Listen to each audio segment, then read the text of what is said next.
श्रीरामपूर शहर येथे श्रीराम नवमीनिमित्त निघालेल्या मिरवणुकीवरती काही अज्ञातांनी दगडफेक केली. त्यानंतर तात्काळ पोलिसांनी प्रतिसाद देत मिरवणूक पूर्ण करून घेतली. 2 आरोपितांना त्या ठिकाणी ताब्यात घेण्यात आलेला आहे. या अनुषंगाने श्रीरामपूर शहर पोलीस स्टेशन येथे गुन्हा दाखल केलेला आहे. 2 आरोपी अटक केलेले आहेत. CCTV फुटेज आणि वापरलेला कॅमेरा याच्या आधारे आणखी आरोपी निष्पन्न करण्याचं काम सुरू आहे. बस या ठिकाणी ही घटना झाली सर, याच्यानंतर आपण शहरवासियांना काय आव्हान करणार?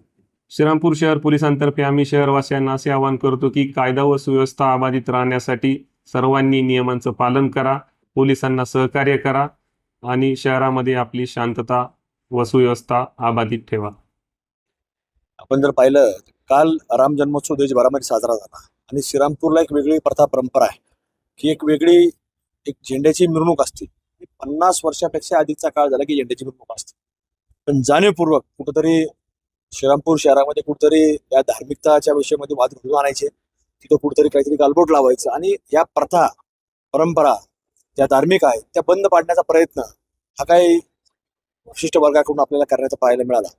त्याचा निषेध म्हणून आपण जर पाहिलं तर आम्ही सगळेजण आज जमलेलो आहोत. त्याचा निषेध आम्ही केलाच आहे. प्रशासनानं आम्ही आता मागणी केली आहे की तुम्ही हे जे काही सर्व अनधिकृत या ठिकाणी असणारे धार्मिक स्थळं आहेत, दर्गा असेल ते मस्जिद असेल, जे काही अनधिकृत असेल तर ते त्वरित तुम्ही पाडावं अशी मागणी आम्हाला केली आहे. प्रशासनाने प्रमुख अधिकारी लोकांशी आमची चर्चा झालेली आहे. त्या बाबतीतला लवकरात लवकर आम्ही निर्णय घेऊ. तसं लेखी स्वरूपाचं निवेदन आज दिलंय आणि त्यांनी लेखी स्वरूपाचं उत्तर देखील आता आम्हाला ते ड्राफ्ट करून देणार आहे. पण जर याच्यावरती कारवाई झाली नाही तर आम्ही स्थानिक पातळीवरती आम्ही सगळ्या मंडळीची चर्चा करून योग्य तो निर्णय ज्या पद्धतीने राजरोसपणे हल्ला होतोय, अनेकदा श्रीरामपूरमध्ये हल्ला होण्याची घटना देखील दिसतात.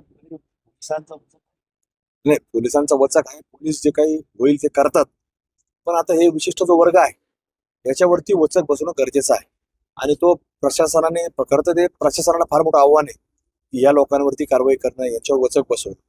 बाकी दुसऱ्यावर वचक बसवण्याची मला वाटत नाही कोणती भारत देशामध्ये गरज आहे.